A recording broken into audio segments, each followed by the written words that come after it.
warahmatullahi wabarakatuh. Berjumpa lagi dengan saya, Riko, dan ini anak saya Satya di channel Polisi Main Koi. Mungkin teman-teman pada saat sekarang ini ada sebagian penghobi yang mungkin stres. Mungkin kebanyakan pemula dihobikan koi. Stres karena ikan-ikannya sakit, bahkan ada yang sampai mati. Apa sih penyebabnya? Mungkin di sini saya akan melakukan sharing dengan teman-teman penghobi sekalian. Mohon maaf apabila ada senior yang tidak sepaham atau tidak sejalan dengan apa yang nanti saya sampaikan, saya mohon maaf. Jadi ada beberapa penyebab terkait stres yang dialami oleh para penghobi koi. Jadi sebetulnya hobi koi itu untuk menghilangkan stres. Jangan sampai hobi koi malah si pemiliknya jadi stres. Mungkin teman-teman pada saat sekarang ini di bulan 5, 6, 7 itu kan di beberapa daerah ya, khususnya di Indonesia, secara umum di Indonesia sudah terjadi pergantian musim. Pergantian musim dari musim hujan ke musim kemarau. Itulah terkait pergantian musim yang harus diwaspadai oleh para penghobi koi. Karena pergantian musim itu sendiri akan mengganggu atau mempengaruhi terkait stabilitas kolam. Apakah itu kolam tanah ataupun kolam filter. Karena ketika terjadinya pergantian musim, awal pergantian musim, kadang terjadi perubahan cuaca yang sangat ekstrim. Kadang pada siang hari suhu udara sangat tinggi, dan berbanding terbalik, suhu udara sangat rendah ketika di pagi hari. Itulah yang menyebabkan ikan koi kesayangan kita stres. Stabilitas kolam tanah, stabilitas kolam filter kita menjadi kacau. Karena diakibatkan oleh adanya perubahan cuaca. Awalnya dari perubahan suhu udara yang mempengaruhi suhu air lalu mempengaruhi tingkat stres si ikan koi. Jadi ketika ikan koi tingkat stresnya tinggi, maka penyakit ataupun parasit ataupun patogen akan mudah menyerang terhadap ikan koi tersebut.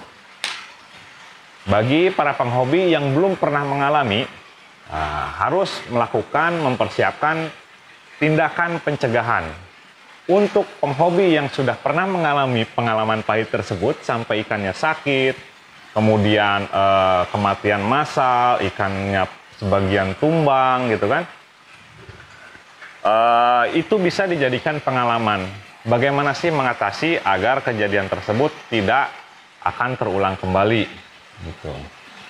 Jadi ketika perubahan musim di bulan 5, 6, 7, bulan 8, 9 sudah mulai normal karena mungkin untuk pergantian musim sudah mulai landai atau sudah beradaptasi si ikan koi tersebut.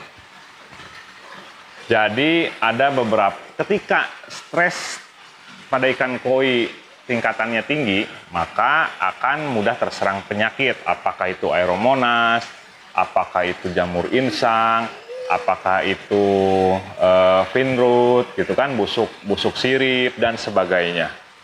Jadi harus disiasati, harus dilakukan pencegahan. Nah, di sini saya akan berbagi pengalaman sebelum terjadi hal tersebut, maka jadi di video sebelumnya saya sudah jelaskan terkait tumbuh kembang ikan, terkait kesehatan ikan, ada beberapa faktor. Faktor penentunya adalah kualitas air kolam. Kualitas air kolam sangat ditentukan dari daya chamber filter itu sendiri. Bahkan ada yang bilang harus mengurangi porsi makan. Karena ketika suhu berubah drastis, maka tingkat stres koi itu tinggi. Jadi agar dihindari pemberian makan yang sangat banyak karena akan menghasilkan amoniak yang sangat banyak pula. Tidak akan terserap atau tersaring secara maksimal oleh chamber filter kita. Gitu. Tidak seperti biasanya, jadi harus diantisipasi. Sekarang saya akan sharing bagaimana cara menangani sebelum terjadinya ikan koi sakit massal ataupun kematian massal. Jika sudah terserang penyakit, mungkin nanti ada tindakan lain yang harus dilakukan. Nanti saya akan share di video selanjutnya. Ada 3 teknik cara pengobatan menurut saya. Pertama, teknik perendaman, kemudian teknik oral, pemberian pakan dengan campur obat, lalu teknik injek atau melakukan pensuntikan antibiotik ke ikan koi kesayangan kita. Sementara ini, saya akan sharing bagaimana cara melakukan pencegahan. Pencegahan ikan koi imunnya turun akibat tingkat stres tinggi dengan cara pemberian jamu atau obat herbal.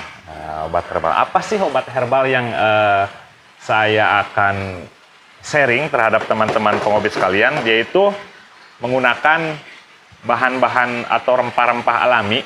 Ini sangat sederhana. Mungkin masih banyak lagi bahan-bahan atau rempah-rempah alami yang bisa dijadikan sebagai jamu atau obat herbal bagi ikan koi. Di sini saya gunakan apa itu Kak namanya? Bawang putih. Jadi saya akan gunakan bawang putih dan kunyit. Jadi kalau ingin menggoreng ikan, usahakan ikan yang sudah mati. Tapi jangan. Ini saya gunakan kunyit dan bawang putih untuk memberikan antibodi alami, antibiotik alami kepada ikan koi. Jadi saya gunakan bawang putih dan kunyit.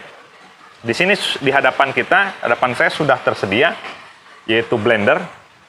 Untungnya kalau untuk memblender atau menghancurkan bawang putih dan kunyit ini akhirnya diizinkan oleh istri saya. Kalau untuk pakan dilarang katanya. Saya gunakan blender. Kemudian harus ada air putih, mau bersih ataupun mentah, silakan, bebas. Lalu pakan yang dipersiapkan. Jadi saya akan lakukan pemberian jamu atau obat herbal ini sistem oral atau perendaman menggunakan pakan yang direndam jamu atau obat herbal ini lalu diberikan kepada ikan. Gitu. Kemudian ada wadah untuk melakukan perendaman atau pencampurannya. Oke teman-teman, langsung saja saya gunakan untuk 1 kali pemberian pakan atau 1 hari pemberian pakan. Kita masukkan 2 butir kecil bawang putih, lalu kunyit 1 potong kecil, kemudian pemberian air secukupnya saja, jangan terlalu banyak. Selain dilakukan perendaman, bisa juga dilakukan menggunakan sistem spray atau semprot. Setelah dilakukan penghancuran atau blender ini, si bawang putih dan campuran kunyit ini bisa dimasukkan ke wadah semprotan, lalu disemprotkan ke pakan. Tapi di sini saya akan lakukan sistemnya perendaman. Colokin Kak. Kita mulai hancurkan.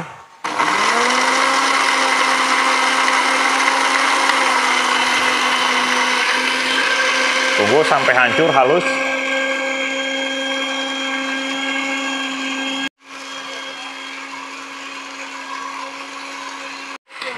Sudah dirasa tercampur, hancur semua, maka kita tuangkan hasil blender tadi ke wadah yang sudah disediakan.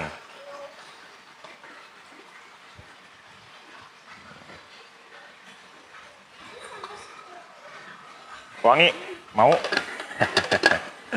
Setelah dimasukkan obat herbal tadi, maka kita tuangkan pakan secukupnya. Pakan ikan yang biasa kita gunakan kepada ikan koi.